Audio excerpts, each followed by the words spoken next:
Welcome to the very first Swansfc Podcast.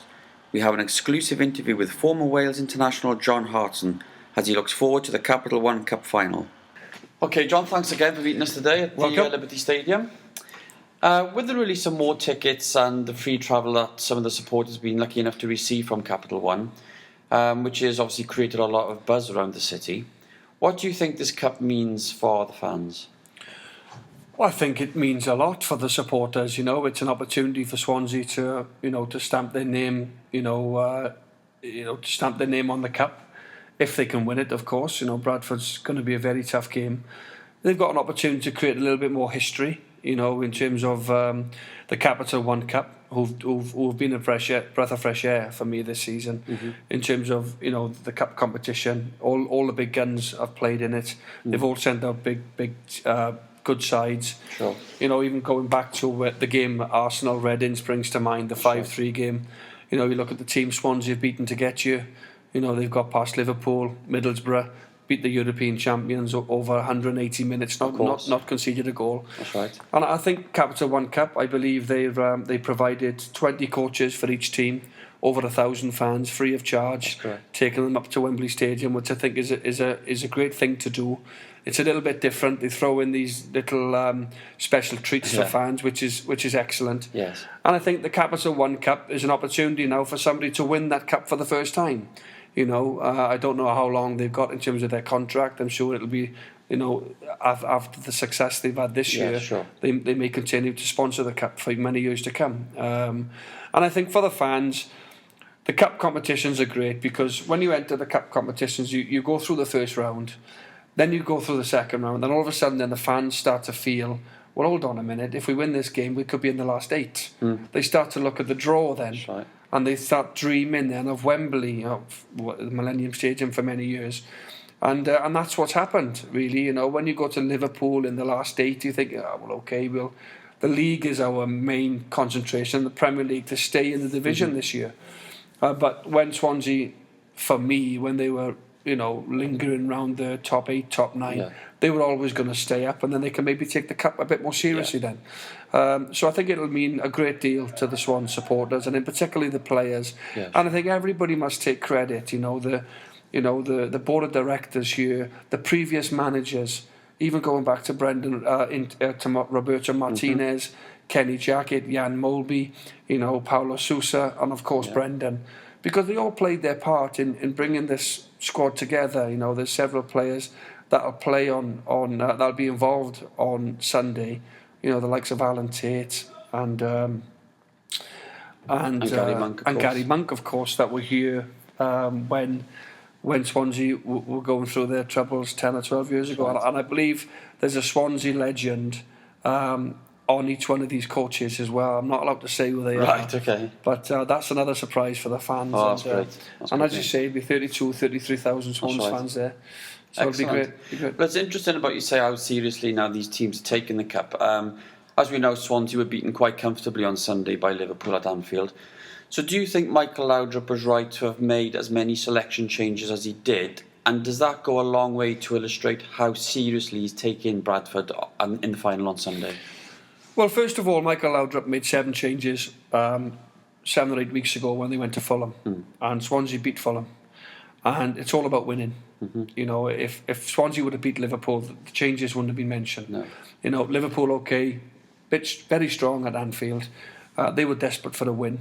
And I do think that because Swansea were well beaten, there's been more made of these changes than what normally would have been. I actually think it's a good thing that Swansea got beat heavily on Sunday. That has set them up for tomorrow. I believe that Swansea have gone, hold on a minute, we need to get our heads back on winning ways.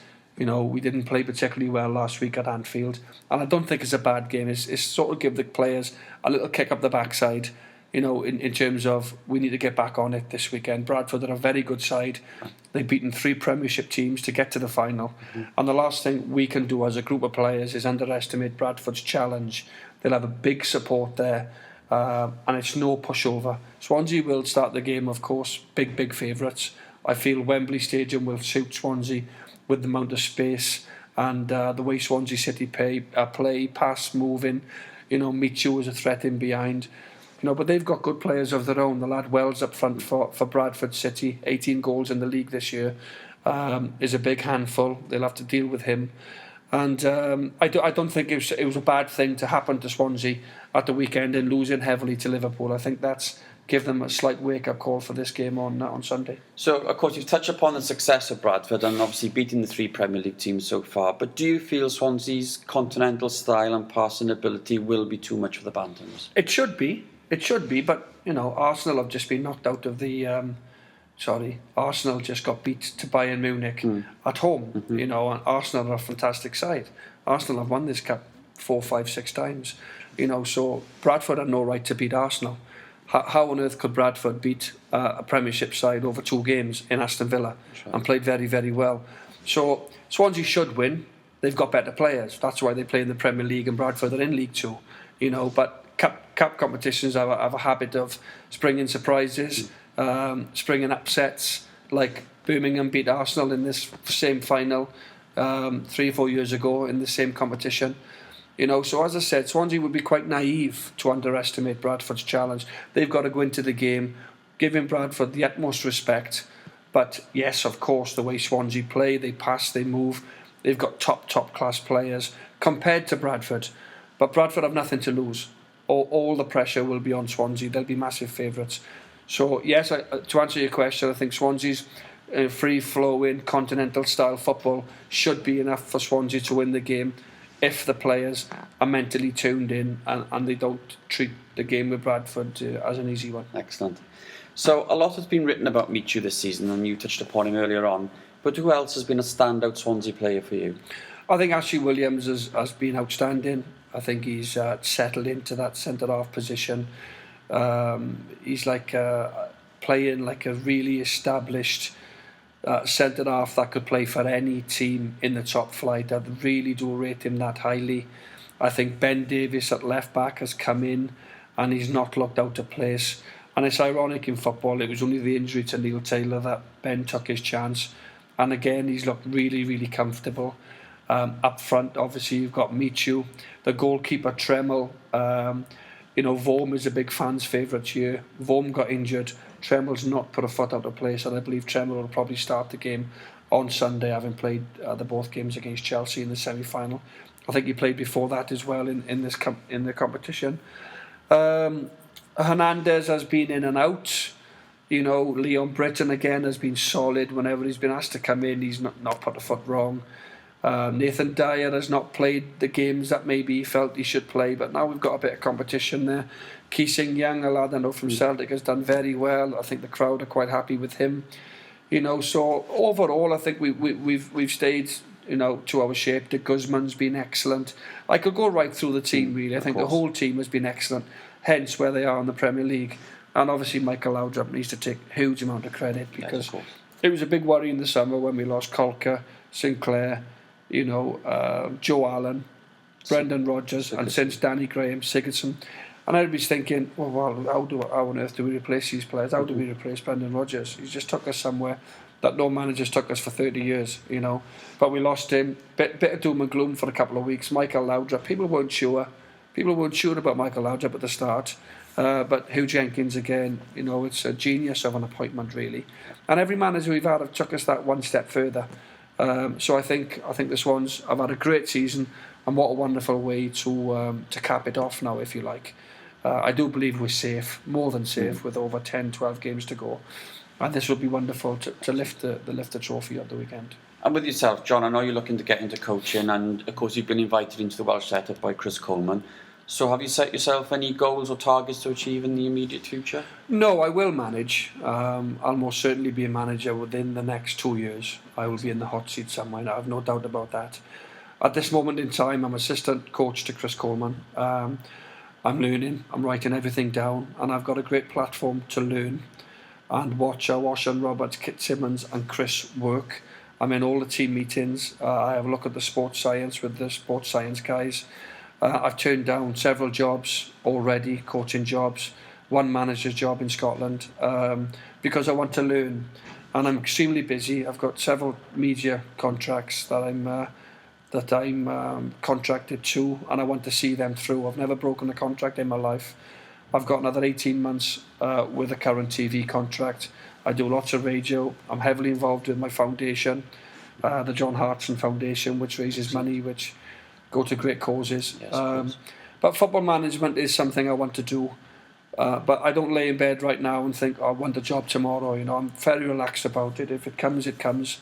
And in time, I feel I will go into the management. But as I said, I'm in no particular rush right now. Okay. Just a couple of quick questions from our followers on Twitter. So we got one from Mike the Salmon. And he's saying, do you agree that Swansea have been instrumental in changing the way perhaps football is now starting to be played in the Premier League, i.e. contributing more to people's desire to see a more fluid passing game? Yeah, I do. I think Swansea have been instrumental. I really do. I think everybody has total respect for the way Swansea play, the way that they've stuck religiously to the system of 4-2-3-1, where you got the two sitters. You can go with, Britton and Key, De Guzman a bit further on, with the two wide, if you like, of Hernandez, Routledge, Dyer with a three, and then obviously the front man is very, very important to you. If you're going to play that system 4-2-3-1, that front man, and Danny Graham's been excellent, 13 goals last season for us. Very unfortunate to leave this year. He's only left because of Michu, because he can't get regular games. And in all fairness, Michu's been on fire. I do think they've captured the imagination of a lot of top managers around the world in terms of the way they. This has taken time. Everybody thinks that. Some people think that Michael Laudrup introduced this system this season. Swansea have been playing this way for 7 or 8 years, starting with Roberto Martinez when he played Lee Tundle, Jason Scotland and Andy Robinson. This was the system. Leon Britton's always played in that position for 10 years. So Swansea have been trying to get to the top in terms of playing this way. And Hugh Jenkins must deserve a lot of credit for that, because every manager that's come in has been forced to play this way. A manager couldn't come to Swansea and say, look, my system I play with my team is 4-4-2. Hugh Jenkins would have said, I'm very sorry, we don't play 4-4-2 here at Swansea. This is how we play. So we have to stick to that philosophy and the strategy. Managers have bought into that, and I think Swansea have been instrumental. I really, really do. I don't think anybody else in the Premier League, they might have better players, individuals, but as a system, I think a lot of teams are very envious of how Swansea City play and how well they play that system. And another question off Twitter from Weaver George 07. If you could choose a team now, John, to play for in the Premier League, would it be the Swans, Arsenal, Liverpool or any other team, and why? It would probably be Manchester United, because I do feel they are fantastic, with their teams, with their players they have, the Van Persies, the Wayne Rooneys. If I couldn't quite get into the Manchester United team, I would love to play for my hometown side, Swansea, because Swansea's in my heart, and it always has been. Although I've never played for Swansea, it was just never feasible at the time when I was scoring goals for West Ham and Arsenal and number 9 for my country for 10 years. Swansea were in the 2nd and 3rd division, so it was never quite the timing. And timing is always important in football, and it never happened. But that doesn't alter my love for the club. I've been at every one of their finals, playoff final, autograph, Leyland Daff or autographs final a few years ago. And I've been an avid Swansea fan all my life. I stood on the North Bank in the early days of the 80s, and I just feel that when it's your hometown, that never leaves you. You can go and play for big clubs, but the first result I always looked out for was Swansea City. And finally, John, I can't leave you go without giving us a prediction for the final on Sunday. I think Swansea will win. I actually think they'll win quite comfortable, and I'm trying to keep the players on their toes in terms of not trying to take it too lightly, because that can be quite dangerous. I've lost big games myself, playing for big clubs. I remember losing to Swansea in the FA Cup for West Ham. We were like 2 or 3 divisions above them. I can remember losing to Inverness for Celtic. A big game. We were 2 or 3 divisions above Inverness. But I do feel if Swansea mentally approach this game in the right way, which I'm sure they will, because they're very professional and very experienced now, 2nd year in the Premiership. Michael Laudrup will be telling them as well. I do feel Swansea will win fairly comfortable. So I'm going to go for a 3-1 win, Swansea. There we are. I'm sure we'll go with that one. Thanks very much, John. Pleasure. Cheers. Thank you.